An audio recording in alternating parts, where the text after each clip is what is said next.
The alarm bells rang through the Zephyrian command center like thunder. Admiral Kexthai jumped from his seat as red lights flashed across every screen in the room. His long blue fingers moved quickly over the control panel, trying to understand what was happening. "Report!" he shouted to his officers. Commander Veltar looked up from her station with wide eyes. "Sir, our border sensors have detected something impossible. A human ship has entered our space." The room went silent. Every Zephyrian in the command center stopped what they were doing. Admiral Kexthai felt his heart skip a beat. Humans were supposed to be gone. Dead. Wiped out 300 years ago when the Empire destroyed their homeworld. "Are you certain?" Kexthai asked, walking closer to the sensor display. "Yes, sir. The ship is moving through the outer rim of our territory. It appears to be some kind of warship, but our computers cannot identify the exact class." Far away in space, Captain Jake Morrison stood on the bridge of his ship, the USS Liberty. He was a tall man with short brown hair and calm blue eyes. Around him, his crew worked at their stations with quiet focus. They all knew they were deep in enemy territory now. "Lisa, what do our sensors show?" Morrison asked his first officer. Lieutenant Commander Lisa Grant looked at her screens before answering. "Captain, I'm reading at least 20 Zephyrian ships in this system. Most are patrol vessels, but there are 3 heavy cruisers near the main planet." Morrison nodded. The Liberty had been traveling for weeks to reach this point. Their mission was simple but dangerous: spy on the enemy and learn about their weapons and ships. The problem was that if they were caught, there would be no rescue mission. "Danny, are our weapons ready?" Morrison asked. Chief Weapons Officer Danny Rodriguez checked his control board. "All systems are green, Captain. Plasma lances are charged and ready. Our missile tubes are loaded." The Liberty was not like the old human ships from 300 years ago. This vessel was built with new technology that the Zephyrians had never seen before. Its hull was covered with special armor that could change and adapt to different types of attacks. The engines were quiet and produced very little heat, making the ship hard to detect.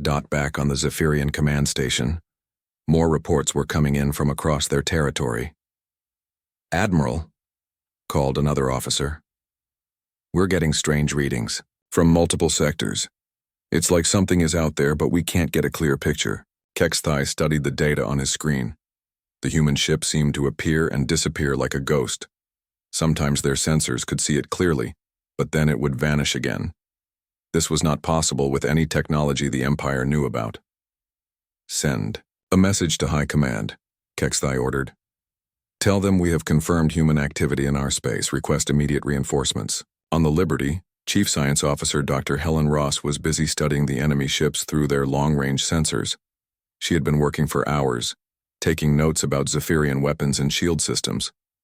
"Captain," she called out, "I'm learning a lot about their technology. Their shields are powerful, but they seem to work on old principles. I think our new weapons could get through them." Morrison walked over to her station. "What about their sensors? Can they detect us?" "Not very well," Helen replied with a small smile. "Our stealth systems are working perfectly. They know we're here somewhere, but they can't get an exact location." The bridge crew felt a mix of pride and nervousness. They were the first humans to enter enemy space in 3 centuries. Everything they learned here could help save humanity if war came again. Navigator Susan Blake looked up from her charts. "Captain, if we move to the asteroid belt in this system, we could hide there and get even better sensor readings." Morrison thought about this for a moment. Moving closer to the enemy ships was risky, but the information they could gather would be valuable. "Do it," he decided. "Take us into the asteroid field, but keep our stealth systems at maximum power." The Liberty moved through space like a shadow. Its engines made almost no sound and produced very little light. To the Zephyrian sensors, it looked like just another piece of space rock floating among the asteroids. Admiral Kexthai was getting frustrated. His ships had been searching for hours but could not find the human vessel. How could one ship hide so easily in space that his fleet controlled? "Sir," Commander Veltar reported, "we're getting energy readings from the asteroid belt. Something is definitely there. Send 3 patrol ships to investigate. Kextai ordered. But tell them to be careful. We don't know what kind of weapons this human ship has. The 3 Zephyrian patrol ships moved toward the asteroid belt with their weapons ready. They used powerful searchlights to look between the floating rocks, hoping to find the hidden enemy dot on the Liberty. Communications Officer Amy Carter was listening to enemy radio signals. Captain, 3 ships are heading our way. They're searching the asteroid systematically. Morrison looked at the main screen, which showed the approaching enemy ships. His crew was ready for whatever happened. Next, they had trained for years for a moment like this. Tony, how are our engines? Morrison asked his chief engineer. Chief Engineer Tony Martinez checked his systems. All good, Captain. We can move fast if we need to. The Liberty had one big advantage over the Zephyrian ships. While the enemy vessels were large and powerful, they were also slow and easy to predict. The human ship was built for speed and quick changes in direction. As the enemy patrol ships got closer, Morrison had to make a choice. They could try to stay hidden and hope the Zephyrians would give up their search. Or they could reveal themselves and show the galaxy that humanity was not extinct. The first Zephyrian ship was now only a few miles away. Its searchlight was moving between the asteroids, getting closer to the Liberty's hiding spot. Morrison looked around at his crew. These men and women had volunteered for this dangerous mission because they believed in protecting humanity's future. They deserved a captain who would make the right choice. All hands prepare for possible combat, Morrison announced over the ship's communication system. This is what we trained for. Let's show them that humans are still here. The Liberty powered up its weapons and prepared to face whatever came next. 300 years of hiding were about to end. The 3 Zephyrian patrol ships moved through the asteroid field like hunters looking for prey. Their powerful lights cut through the darkness between the floating rocks. Captain Jake Morrison watched them from the bridge of the USS Liberty, hidden behind a large asteroid. They're getting close, whispered Lieutenant Commander Lisa Grant. Should we move to a different hiding spot? Morrison shook his head. No. Moving now might give away our position. We stay here and see what happens. The lead Zephyrian ship was now very close. Its searchlight swept across the asteroid that hid the Liberty. For a moment, the human ship was completely visible. Contact, shouted the Zephyrian pilot over his radio. I have found the human vessel. It's hiding behind asteroid 77 Alpha. Admiral Kextai heard the message on his command ship. Finally, they had found the enemy. All ships move to that position. Surround the human vessel and prepare to capture it. More Zephyrian ships began moving toward the asteroid field. Soon, the Liberty would be surrounded by dozens of enemy vessels. Morrison knew that hiding was no longer possible. Danny, target the closest patrol ship, Morrison ordered his weapons officer. But don't fire yet, let's see what they do first. Chief Weapons Officer Danny Rodriguez locked his plasma lances onto the nearest Zephyrian vessel. The Liberty's weapons were unlike anything the enemy had seen before. Instead of simple energy beams, they fired controlled bursts of superheated plasma that could cut through most types of armor. The Zephyrian patrol ship moved closer and began broadcasting a message. Human vessel, this is Commander Zeknor of the Imperial Fleet. You will shut down your engines and prepare to be boarded. Resistance is useless. Morrison smiled slightly. The Zephyrians thought they were dealing with the same weak humans from 300 years ago. They had no idea how much humanity had changed during their long hiding. Amy, open a channel to that ship, Morrison told his communications officer. Communications officer Amy Carter worked at her controls. Channel open, Captain. Morrison stood up and spoke in a clear, strong voice. Zephyrian vessel, this is Captain Jake Morrison of the USS Liberty. You have 30 seconds to turn around and leave this area. This is your only warning. On the Zephyrian command ship, Admiral Kextai laughed when he heard the message. One small human ship thinks it can threaten an entire fleet? Commander Zeknor, disable their engines with ion cannons. Show them the power of the Empire. The 3 patrol ships opened fire at the same time. Blue energy beams shot toward the Liberty from 3 different directions. The Zephyrians expected to see the human ship lose power and drift helplessly in. Space. Instead, something amazing happened. The Liberty's special armor absorbed the energy from the ion cannons and used it to make the ship's shields even stronger. The blue beams hit the hull but did no damage at all. "Impossible," shouted Commander Zeknor. "Our weapons had no effect." Morrison nodded to his weapons officer. "Danny, show them what real weapons look like." Rodriguez pressed the firing controls. 2 plasma lances shot out from the Liberty like bright red swords. They cut through the shields of the nearest Zephyrian ship as if they were made of paper. The enemy vessel's hull began to melt under the intense heat. "Damage report," Zeknor called to his crew. "Sir, our shields are gone, and hull sections 5 through 8 are completely destroyed. We're losing atmosphere fast." The other 2 patrol ships immediately started firing everything they had at the Liberty. Energy beams, missiles, and plasma bolts all flew toward the human vessel. But the Liberty was moving now, dodging between asteroids with amazing speed and skill. Navigator Susan Blake was at her best, plotting course changes that kept the ship 1 step ahead of enemy fire. "Captain, their weapons are too slow to track us. We can outrun anything they shoot at us." The Liberty spun around a large asteroid and came up behind the 2nd patrol ship. Danny Rodriguez fired the plasma lances again, this time targeting the enemy's engine section. The Zephyrian ship exploded in a ball of fire and metal. 2 down, 1 to go, Rodriguez said with satisfaction. The last patrol ship tried to escape, but Chief Engineer Tony Martinez had other ideas. "Captain, I can boost our engine power by 20% for a short time. We can catch them easily." Morrison nodded. "Do it." The Liberty shot forward like an arrow, closing the distance to the fleeing enemy ship in seconds. But instead of destroying it, Morrison had a different plan. "Amy, send a message to that ship. Tell them to stop their engines and prepare to surrender." The Zephyrian pilot was terrified. He had watched 2 of his companion ships get destroyed in less than 5 minutes. This human vessel was unlike anything in their military files. "I surrender," he transmitted. "Please don't destroy my ship." Security Chief Ryan Walsh prepared his boarding team. "Captain, we can take control of that ship and learn about their technology." "Good idea," Morrison agreed. "But be careful. We don't know what tricks they might have." While the boarding team captured the enemy ship, more Zephyrian vessels were arriving in the system. Admiral HFY was furious that 3 of his ships had been defeated so easily.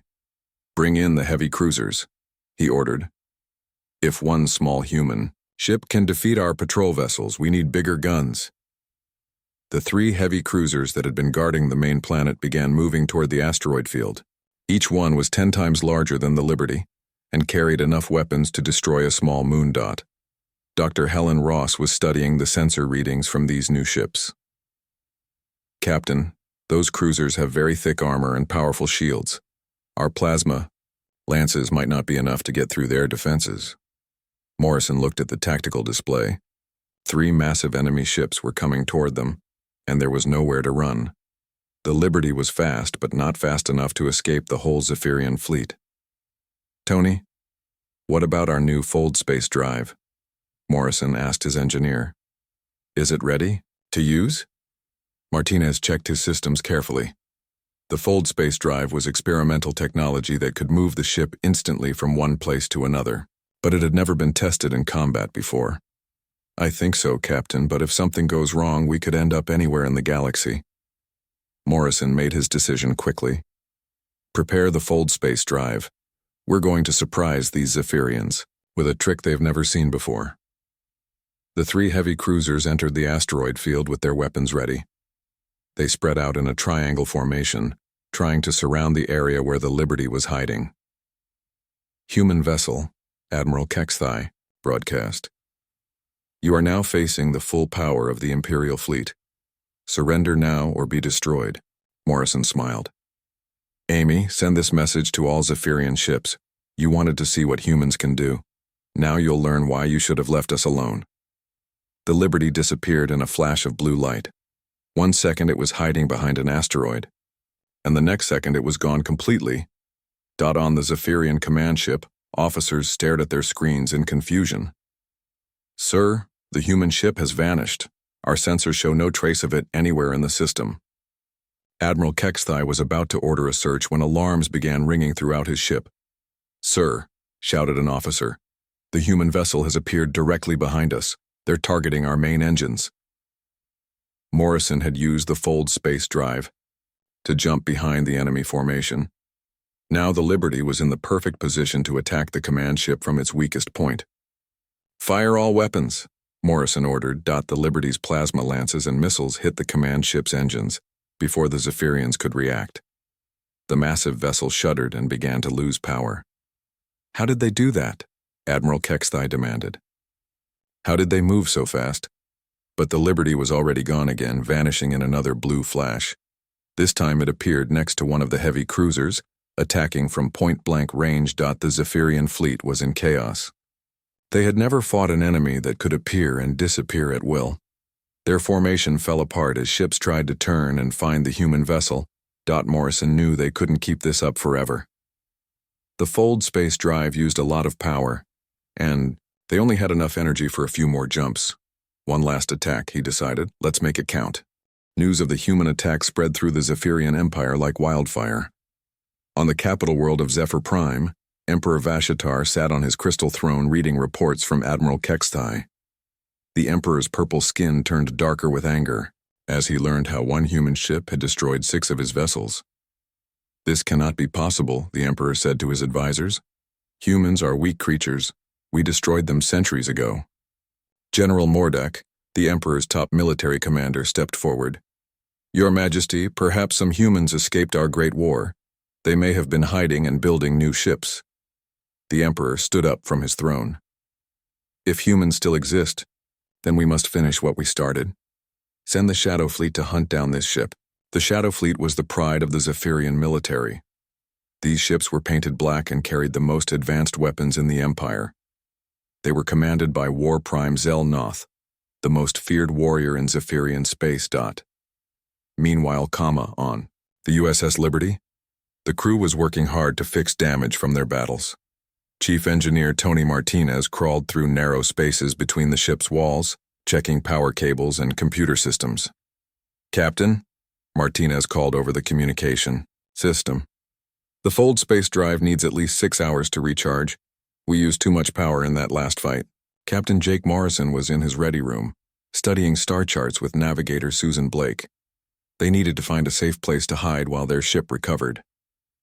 "What about the Helix Nebula?" Susan suggested, pointing to a colorful cloud on the star map. "It's full of strange energy that might hide us from their sensors." Morrison nodded. "Good thinking. The nebula will give us cover, and maybe we can learn more about Zephyrian ship movements from there."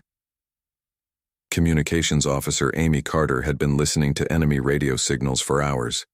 She had learned that the Zephyrians were pulling ships from all over their empire to search for the Liberty. "Captain," Amy reported, "I'm hearing chatter about something called the Shadow Fleet. It sounds like their best ships are coming after us." Dr. Helen Ross looked up from her science station. "I've been studying the data we collected from that captured patrol ship. The Zephyrians have quantum sensors that might be able to find us even with our stealth systems." Morrison felt worried, but tried not to show it to his crew. The Liberty was a good ship with a brave crew, but they were still just one vessel against an entire empire. The Liberty moved quietly through space toward the Helix Nebula. The nebula was a beautiful sight, with swirling clouds of pink and blue gas that sparkled with energy. But Morrison knew that beauty in space often meant danger. "Tony, what do our sensors tell us about that nebula?" Morrison asked. Martinez checked his readings. "It's full of exotic particles and energy fields. Our shield should protect us, but I wouldn't want to stay in there too long." As the Liberty entered the edge of the nebula, the main view screen filled with swirling colors. The ship's hull began to glow slightly from the energy in the gas clouds. "This is amazing," whispered Dr. Ross. "I've never seen particle readings like this before. The energy levels are off the charts." Lieutenant Commander Lisa Grant was monitoring their stealth systems. "Captain, the nebula is interfering with our cloaking device. We're partially visible on sensors." Before Morrison could respond, Security Chief Ryan Walsh called out from his station. Sir, I'm reading multiple contacts approaching fast. Large ships moving in formation. On the main screen, dark shapes began to appear through the nebula's swirling gas. The Shadow Fleet had found them. War-Prime Zelnoth stood on the bridge of his flagship, the Void Stalker. He was tall even for a Zephyrian, with scars covering his face and arms from many battles. His black armor reflected the nebula's strange light. There, Zelnoth pointed at his tactical display. The human ship is trying to hide in the nebula. Deploy the fleet in hunting formation. They cannot escape us here. 20 Shadow Fleet vessels spread out around the nebula like a net. Each ship was twice the size of the Liberty and carried enough weapons to level a city. They moved slowly into the gas clouds, their quantum sensors searching for the human vessel. Morrison gathered his senior officers around the tactical table. "We're trapped," he said simply. 20 enemy ships and nowhere to run. "We could try to fight our way out," suggested Danny Rodriguez. "Our weapons worked well against their other ships." "These aren't regular ships," Morrison replied. "The Shadow Fleet represents their best technology and crews." Dr. Ross was studying sensor readings from the nebula. "Captain, I'm detecting something interesting. The exotic particles in this nebula react strongly to certain types of energy. If we could find a way to use that." She trailed off, but Morrison could see the excitement in her eyes. "What are you thinking, Helen? Our quantum engines produce the exact type of energy that these particles react to. If we overload the engines in a controlled way, we might be able to create a chain reaction in the nebula gas." Martinez looked concerned. "That sounds incredibly dangerous. If we lose control of the reaction, it could destroy us along with the enemy ships." Morrison thought about their options. They could try to run and probably get caught. They could fight normally and get overwhelmed by superior numbers. Or they could try Dr. Ross's dangerous plan. "How long would you need to set it up?" Morrison asked. "Give me 20 minutes, Ross replied. "You've got 10, Morrison said. "Lisa, take us deeper into the nebula. Let's buy Helen some time." The Liberty moved further into the swirling gas clouds, with the Shadow Fleet following close behind. The Zephyrian ships spread out in a search pattern, using their advanced sensors to track the human vessel. War-Prime Zelnoth was patient. He had hunted many enemies through asteroid fields and nebulae before. The key was to be methodical and not let prey escape through gaps in the net. "Contact," reported one of his sensor officers. "The human ship is moving toward the nebula's center." "Good," Zelnoth said with satisfaction. "They are trapping themselves. Order all ships to converge on that position." On the Liberty, Dr. Ross worked frantically at her science station. She was trying to modify the ship's engines to produce the specific type of energy burst that would trigger a reaction in the nebula. "Particles. 5 more minutes," she called out as sparks flew from her control panel. Morrison watched the tactical display as enemy ships got closer from all directions. "We don't have 5 minutes. They'll be on top of us in 3. "Then I'll have to try it now," Ross said. "Tony, I need you to overload the quantum core by exactly 47%. Not 46, not 48. 47. Martinez's hands flew over his engineering controls. "That's a very narrow margin. If I'm off by even 1%, the whole ship could blow up." "Better than getting captured by the Shadow Fleet," Morrison said grimly. The first Zephyrian ships were now close enough to fire their weapons. Energy beams shot through the nebula gas, lighting up the swirling clouds with deadly light. "Here they come," called out Walsh from his security station. "Multiple contacts, all sides." Morrison made his decision. "Helen, do it now." Dr. Ross activated her modified systems just as Tony Martinez overloaded the ship's quantum core. For a moment, nothing seemed to happen. Then the nebula around the Liberty began to glow brighter. The exotic particles in the gas clouds started reacting to the energy from the human ship. The reaction spread outward like ripples on a pond, growing stronger as it moved. War-Prime Zelnoth saw the strange glow spreading through the nebula and felt a chill of worry. "All ships, withdraw immediately. Something is wrong here." But it was too late. The chain reaction reached the nearest Shadow Fleet vessel, and the exotic particles began tearing apart its hull at the molecular level. The Zephyrian ship simply came apart like it was made of sand. "What kind of weapon is this?" Zelnoth demanded. The reaction continued to spread, affecting more enemy ships. Some tried to escape, but the energy wave was moving faster than they could run. Others fired their weapons at the Liberty, but the swirling energy made targeting impossible. Morrison watched in amazement as their desperate plan worked better than anyone had hoped. The Shadow Fleet, the pride of the Zephyrian Empire, was being torn apart by the nebula itself. "Captain," Amy Carter called out, "I'm receiving surrender signals from several enemy ships." Morrison looked at the chaos on his tactical display. Half the Shadow Fleet was destroyed or disabled. The other half was scattered and trying to escape the deadly nebula. "Let them go," Morrison decided. "We've made our point." As the energy reaction finally died down, the Liberty found itself alone in the quiet nebula. The most feared fleet in the Zephyrian Empire had been defeated by human ingenuity, and a little bit of luck. War-Prime Zelnoth managed to escape with only 5 of his 20 ships. As he limped back towards Zephyrian space, he sent a message to Emperor Vashitar. "Your Majesty," the message said, "the humans are not the same species we fought 3 centuries ago. They have become something far more dangerous. We may have awakened a sleeping giant." Emperor Vashtar stood in his war room, staring at holographic displays showing the remains of his Shadow Fleet. 15 ships destroyed, 5 barely escaped, all defeated by a single human vessel. His purple skin had turned almost black with rage. "Impossible," he whispered. "How can one ship destroy our finest fleet?" General Mordak approached carefully. The Emperor's anger was legendary, and many advisors had died for bringing bad news. "Your Majesty, perhaps we underestimated the humans. War-Prime Zelnoth reports that their technology is far beyond our understanding." The Emperor turned his glowing red eyes toward the general. "Then we will use everything. Call back our fleets from the frontier wars. Bring every ship in the Empire home. We will crush this human threat before it can spread." Across Zephyrian space, military commanders received urgent messages. Fleets that had been fighting other alien races for years were ordered to return immediately. The Empire was pulling back its forces from dozens of worlds to deal with one human ship. On the USS Liberty, Captain Jake Morrison was meeting with his senior staff. The ship had left the Helix Nebula and was now hiding in an empty star system, making repairs and planning their next move. "The quantum core is working normally again," reported Chief Engineer Tony Martinez. "But I don't recommend trying that nebula trick again. We were very lucky it worked the first time."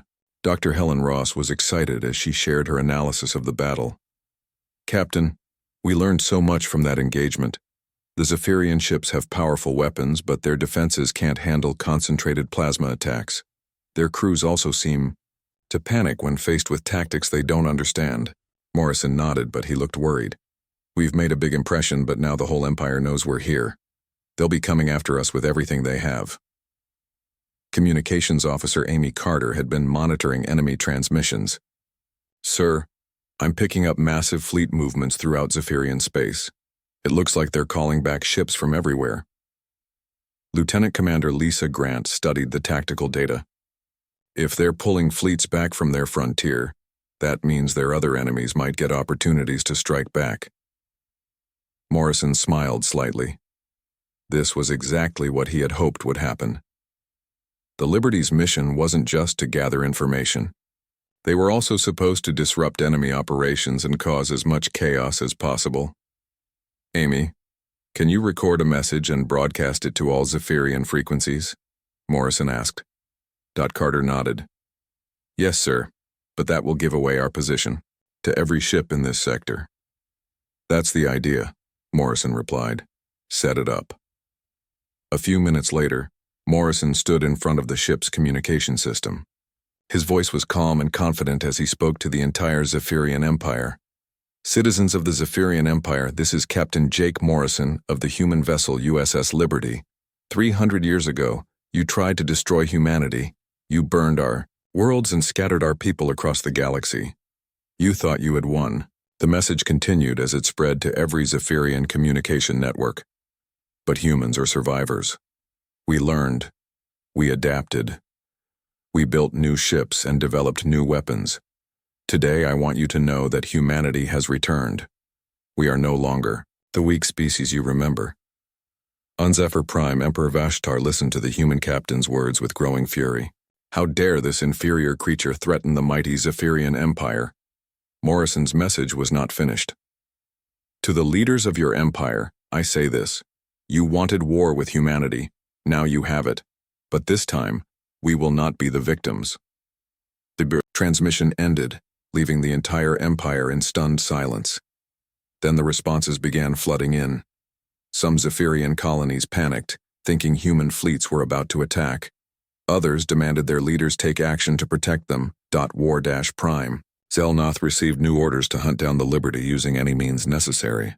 But he was beginning to doubt that even the entire Imperial fleet could defeat these new humans. Navigator. Susan Blake was plotting a course to their next target when alarms started ringing on the Liberty's bridge. Captain, called Security Chief Ryan Walsh. Long-range sensors are detecting a large fleet approaching. At least 50 ships, including heavy battleships. Morrison looked at the tactical display. The Zephyrian fleet was spread out in a search formation, moving through the star system. Methodically, there was no way to hide from so many ships. Options? Morrison asked his officers. We could run, suggested Blake. Jump to fold space and get out of here. Our fold space drive is still recharging, Martinez reminded them. We've got maybe one short-range jump left, but not enough for a long-distance escape. Dr. Ross was studying sensor readings from the approaching fleet. Captain, look at this. They're using old search patterns, spreading their ships thin to cover more space.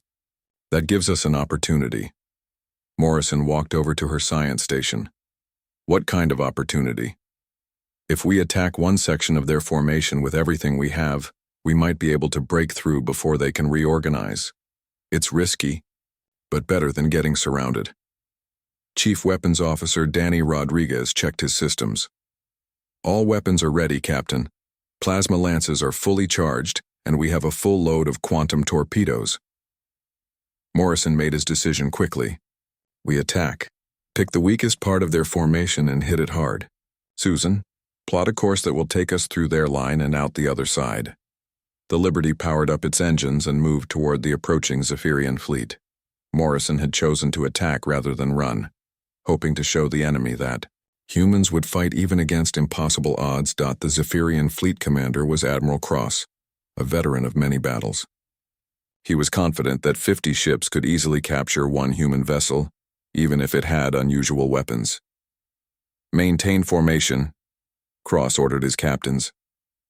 Don't let the human ship escape through the gaps.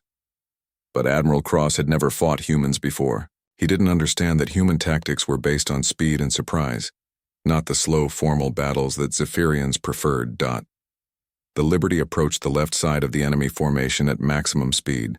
Rodriguez targeted the two smallest ships in that section, hitting them with plasma lances before they could react. Both Zephyrian vessels exploded in balls of fire. Hard to starboard, Morrison ordered. Take us through the gap. The Liberty spun around the wreckage of the destroyed ships and dove toward the next line of enemies. The Zephyrian fleet tried to turn and follow, but their heavy battleships were too slow to keep up with the nimble human vessel. They're trying to surround us, reported Walsh. Watching the tactical display, Morrison nodded. Let them try. Amy, send this message to the enemy fleet. You brought 50 ships to fight one. That should tell you something about who the real warriors are. The insult worked exactly as Morrison hoped. Several Zephyrian captains became angry and broke formation to chase the Liberty individually. This made them easier targets for the human ship's superior weapons. Rodriguez destroyed 3 more enemy vessels in quick succession, using the Liberty's speed to attack from unexpected angles. Each time a Zephyrian ship exploded, the rest of the fleet became more disorganized. Dr. Ross was monitoring the enemy communications. Captain, they're arguing among themselves about tactics. Some want to retreat and call for reinforcements. Good, Morrison replied. Confusion is our best weapon right now. The Liberty continued to dart between enemy ships, striking fast and then disappearing before the Zephyrians could coordinate their response. Martinez pushed the engines to their maximum safe power, keeping the ship moving at speeds the enemy couldn't match. But the human ship couldn't keep up this pace forever. The Liberty was taking damage from near misses, and their weapons were starting to overheat from constant use. "Captain," Martinez called out, "engine temperature is getting critical. We need to slow down soon or risk a complete breakdown." Morrison looked at the tactical display. They had destroyed 8 enemy ships and damaged several others, but 42 Zephyrian vessels were still operational. The odds were still heavily against them. "One more attack," Morrison decided. "Then we use our last fold space jump to get out of here." The Liberty turned toward the enemy flagship, where Admiral Cross was trying to coordinate his scattered fleet. Rodriguez locked all weapons onto the massive battleship and fired everything at once. Plasma lances and quantum torpedoes struck the Zephyrian flagship from multiple directions. The ship's shields collapsed under the concentrated assault, and explosions began tearing through its hull. Admiral Cross felt his ship shaking apart around him.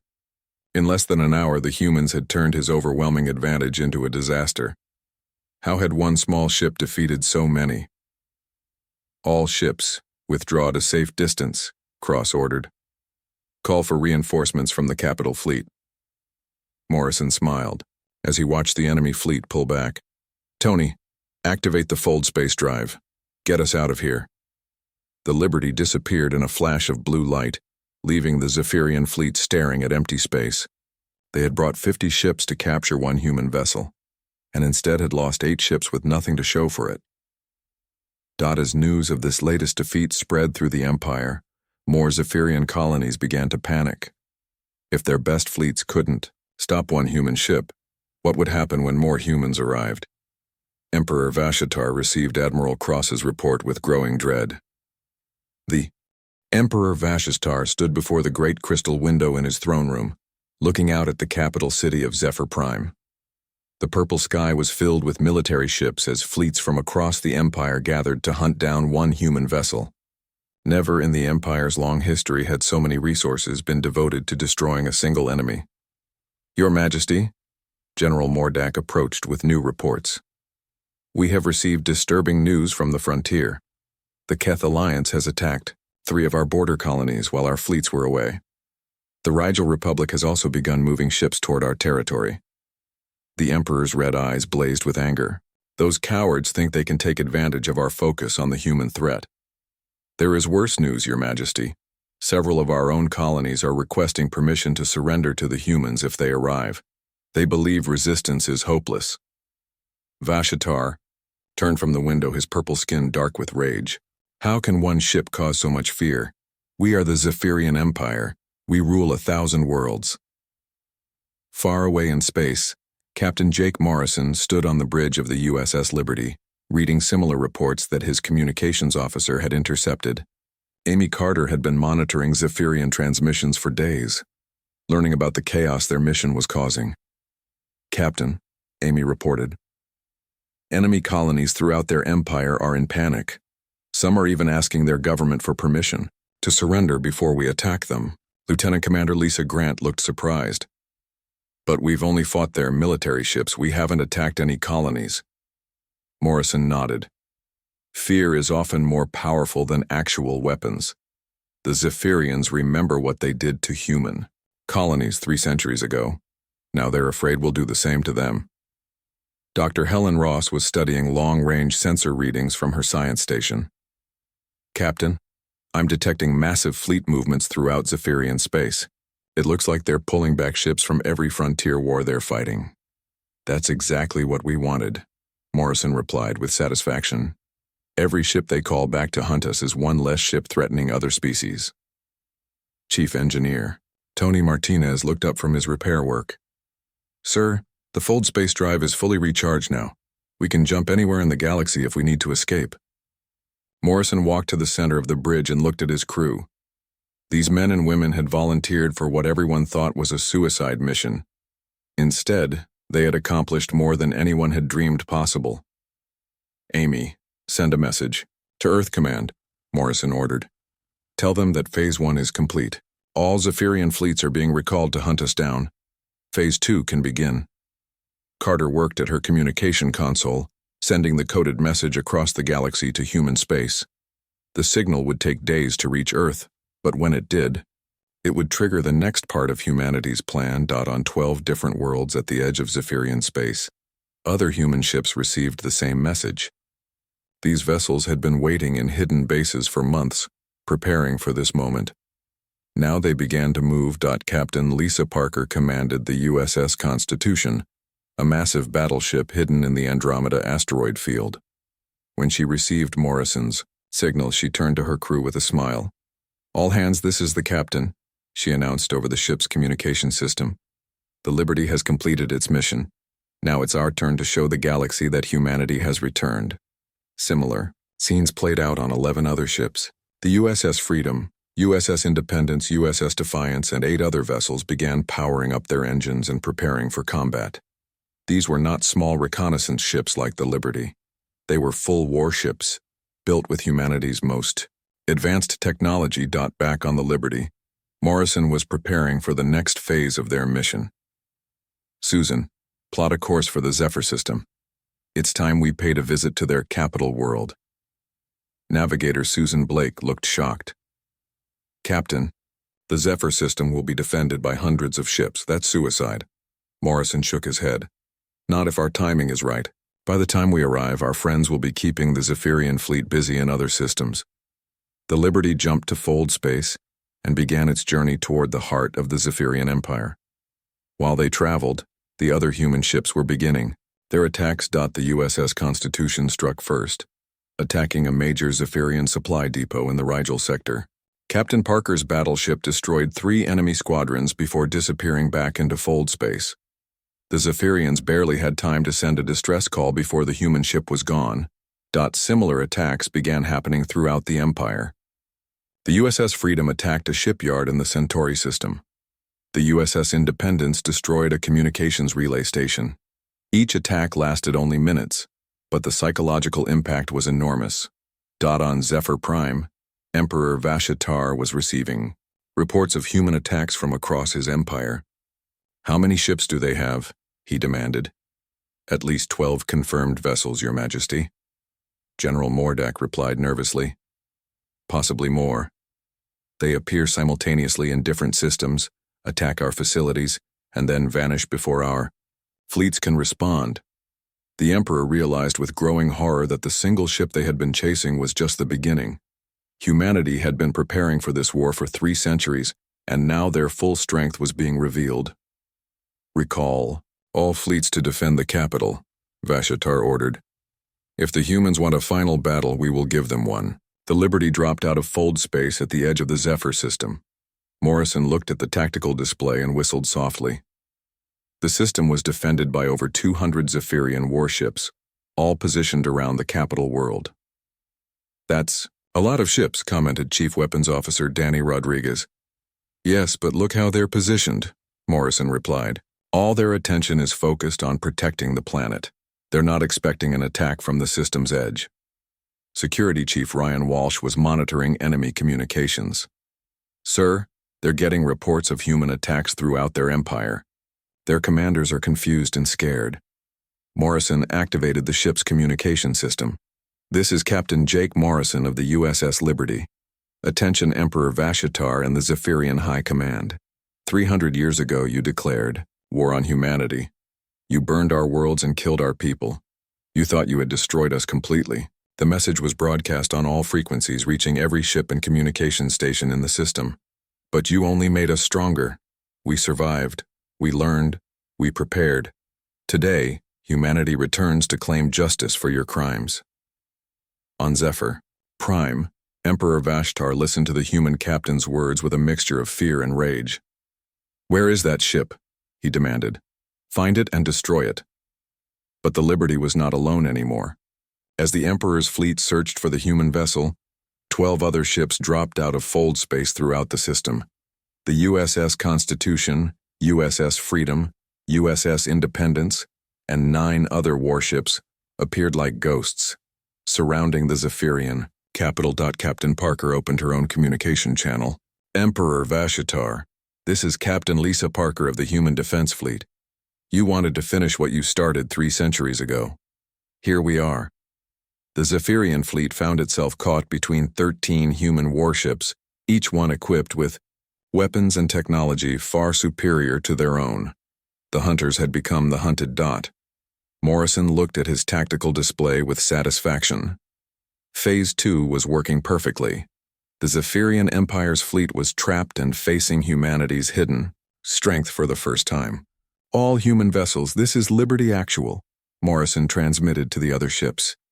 Begin coordinated attack. Show them what 3 centuries of preparation can accomplish. The 13 human ships struck simultaneously from all directions. Plasma lances and quantum torpedoes tore through Zephyrian shields like paper.